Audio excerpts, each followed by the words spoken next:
So why do all of the experts always seem to say the same thing? And why doesn't it actually ever really work for you? Let's get really down deep into this really common problem that's existed for a really long time. And it really comes down to three big things. First off, I just want to say thank you very much. I really appreciate you being here watching this. I know you could be anywhere on the internet right now, and it means the world to me that you're here. If you find this information to be valuable, it would mean the world to me if you would like, comment, share, drop some things. But more importantly than that, tell one person that what you found here today was really helpful. So let's get down to it. Why do all the experts and gurus always seem to say the same exact thing? And why doesn't it really ever work for you? Well, the first thing we have to really get down to here is a lot of the time what is being shared commonly on YouTube and TikTok and Twitter and Instagram and everything else, a lot of times what people share comes from agency owners and thought leaders sharing what their team is doing, which is great. But let's understand something. What they're doing here is they're saying our team of, generally speaking, pretty young and overworked and moderately trained and definitely underpaid individuals, depending on their contribution to the bottom line, they're all trying things on their client accounts based on what they've seen on the internet. So they're all seeing good ideas and they're all trying them out with other people's money to try to make the agency's business model look better. Now, most ad agencies are really motivated to make ROAS look good, right? Or to whatever it is for them to look good so that they can get the next check. So if we understand here, top to bottom, you've got, honestly, people that have never been in your situation trying ideas they saw on the internet on other people's accounts, spending their money to try to recreate success that they saw from someplace else, or they're trying their own ideas. Now, mind you, I was absolutely this person, and I highly encourage you to take risks and try ideas. I wouldn't be nearly where I am today if I didn't make a point of trying to do that all of the time. Like literally, even the things that I say that you should be doing and all the things that I say you shouldn't be doing, I press those on a regular basis. But there's an issue there. Because what happens is, remember, those kids are seeing, and I say those kids, relatively speaking, but they might be 22, they might be 25, they might be 35, who knows? But they're seeing ideas they see on the internet. Now, where are those ideas coming from? Well, those ideas are coming from other elite marketers who might be ad agency owners, or they might be client side or vendors or other really smart people. Sometimes they're gurus trying to sell something or something else. But if you notice, there's a bit of a feedback loop here, because where do you think those people are getting their ideas? Almost always those people are seeing what other folks are talking about on the internet, which creates this loop of basically people saying, well, I'm seeing everybody talk about this stuff and I'm going to try it.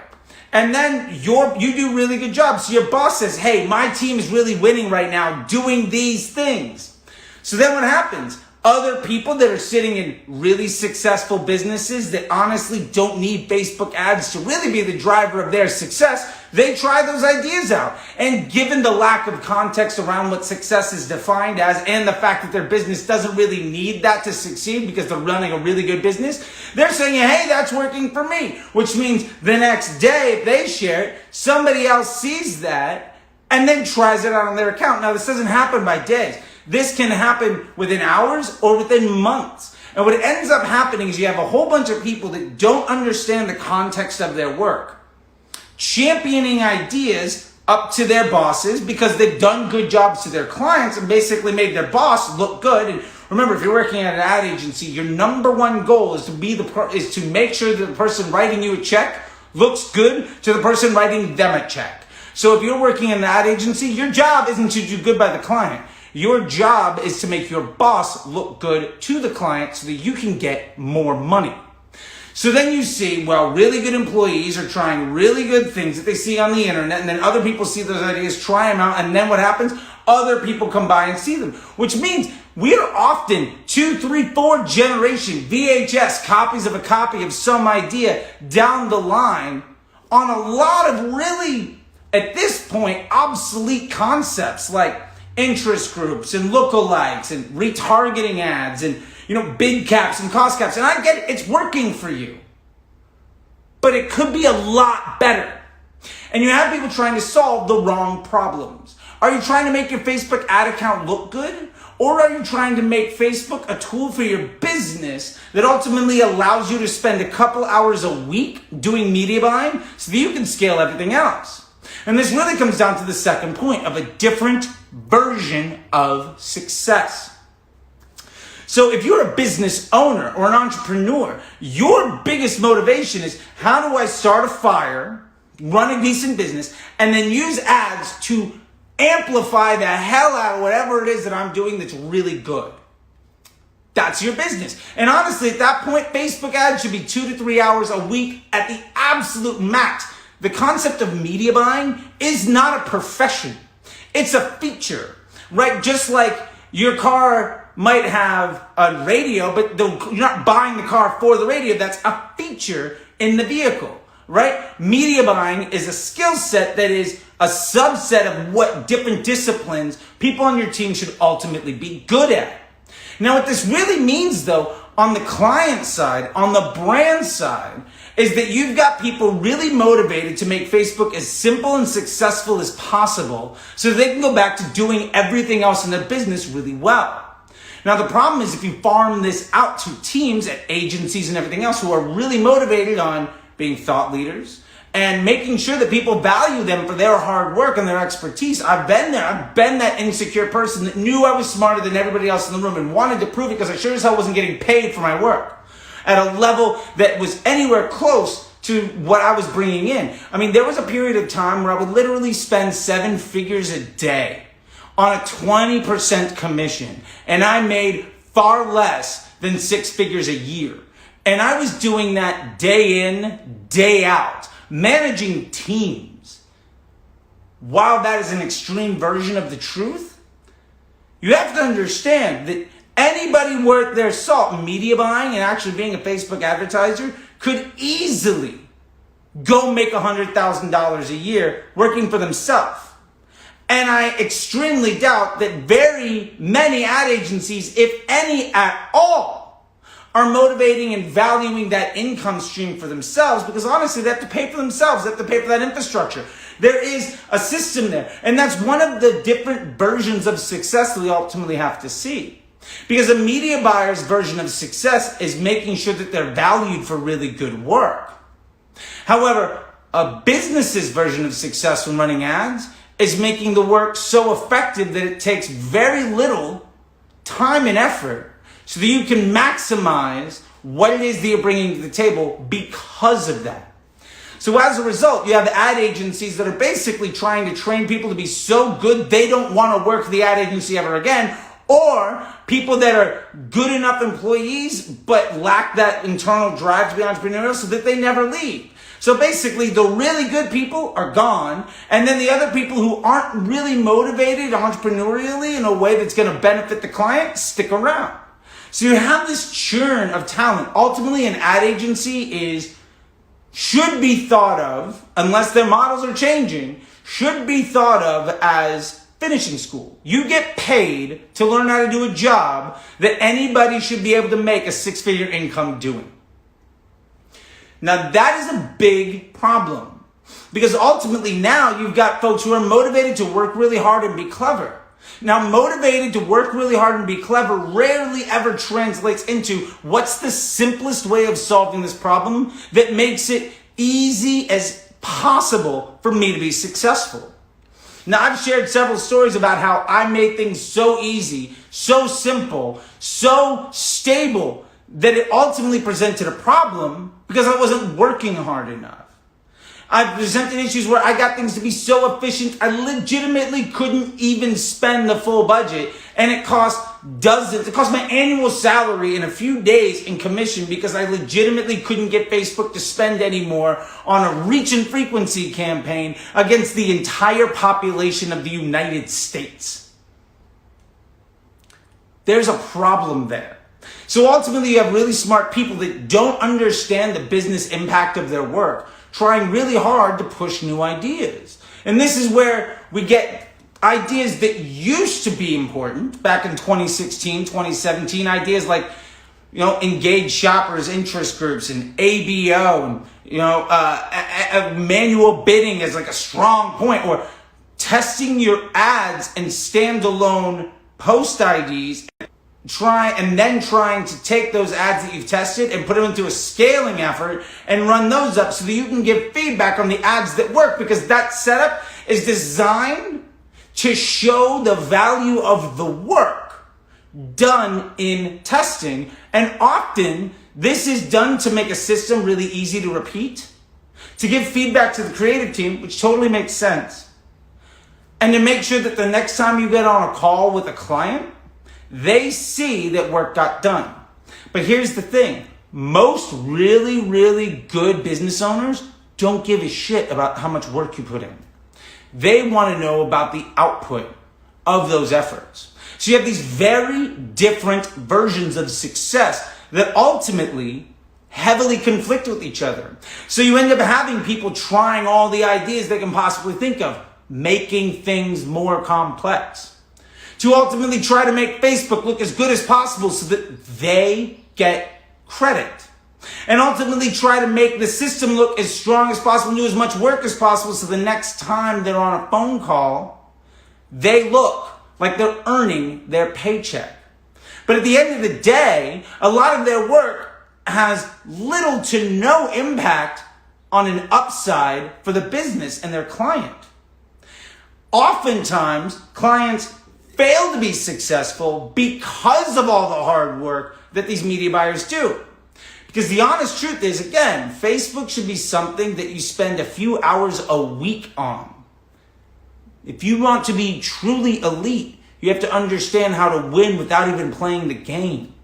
That's where it really comes down to using broad audiences, using dynamic ads, and using lowest cost bidding and consolidated ad accounts to push one, maybe two offers. If you have one offer, you can easily get to 5-figure daily spends. And you don't really need a second offer if you have a good business until you get to the $20,000, $40,000, $100,000 level. Honestly, you just don't need it. And the more you try to expand what you're doing, the dumber you're making the machine, the harder you have to work to be successful. But you're going to be able to get on the next phone call or talk to your boss and say, I'm trying a whole bunch of things and the numbers keep going. And because you set up a system that requires you to spin 5 plates and none of them fell to the ground this week, you did a good job. And that is a toxic culture that is inhibiting the growth of both clients and the lifetime success of the advertiser, because very few of them understand why hard work is a bad thing. Ultimately, the other reason that you see a lot of experts sharing really good ideas and why it doesn't really work for you is because very, very few of the people who are truly elite actually teach. And this is a real big problem. I've been trying to address this, and I know a few people who are also really, really good that make an effort to try to show people what they're doing. But far more often, the folks who are seen as the elite or the experts or highly regarded are way better at communication and interpersonal relationships than they are at actually doing the work. There's a lot of people that I see that are seen as experts who excel in a lot of things that have nothing to do with Facebook ads. You might have a really, really good business model and a strong community and really good influencer marketing. Facebook ads, you could fail at running them and you'll probably still get a profit out of it. Because ultimately it's amplifying your business. And if your business is good, you literally need to do this much work a week to continue to maintain success. The people that can get you from working a few hours a day to a few hours a week are very, very few and far between. And the honest truth is, these people that are really, really good, most of them don't teach because they're too busy being successful. I've made a point personally, as one of the people that is in that tier, to take my time and effort. My definition of success is to share why anytime people are making things more complicated, or they try to address a change in the Facebook algorithm, or trying to understand why things aren't working anymore. They have to understand that actually Facebook hasn't changed in 4 years, with exception to Aggregated Events Manager. That's it. And that's a data collation device. That has nothing to do with the way that the feed works, the way that the auction works, or the tools that you have available for you to execute on those ideas. The last truly great change that occurred was the introduction of CBO and dynamic ads and advanced matching. And if you're not utilizing those to your benefit, then you're still running ads to the best in class, maybe from 5 or 6 years ago. And if you think you're going to be really successful in tech by running ideas that are nearly a decade old, maybe that's the reason that things aren't working out for you. So to wrap this up, why do all the experts say the same things, and why does it not really work out for you? It's because they're wrong about almost everything. And because their motivation isn't your success. And because a lot of the smartest people in the room haven't been taught the impact of the business for all of their hard work. And that's unfortunate. So if you want to know how to work way less and have the machine do what it's designed to do, which is basically do all the media buying for you, if you are spending hours every day instead of a couple hours a week, if you're struggling to see stability or scale or have confidence in the next few decisions that you need to make, I'm here to help. Like I said, you can ask me questions, you can DM me, you can, do whatever it is you want. I also am doing a regular class called now Success After iOS 14. How to Master Facebook Ads. And I think iOS 14 is this dividing line that a lot of people look at. Now you can sign up for that class at apply.facebookdisruptor.com. It's free. You're going to learn why hacks don't work, how to make ads that last months or years, how to measure and track success, and honestly, how to project manage your team and your time so that you can spend the vast majority of your time doing stuff that actually matters. And I'm going to make you a little bit of a point here. Almost always, the worst thing you can do is make a change in the ad account. I want you to understand that in your soul, because I'll tell you this, the absolute best people at Facebook ads rarely ever touch their ads at all. And it's not because their ads are better than yours. I hope that helps. So if you want to take the class, check it out. It's apply.facebookdisruptor.com. You can check it out right now. It's free. Sign up. I'd love to see you there. And the next time you see somebody say, hey, this is what's working for our team right now, or this is what's really working for me right now, or this is everything, ask them, why did you have to solve this problem again when the system hasn't changed in years? If you have to constantly solve a problem over and over again, it means you didn't figure it out to begin with. And I'll leave you with that. Until next time, I'll see you on the internet. Bye.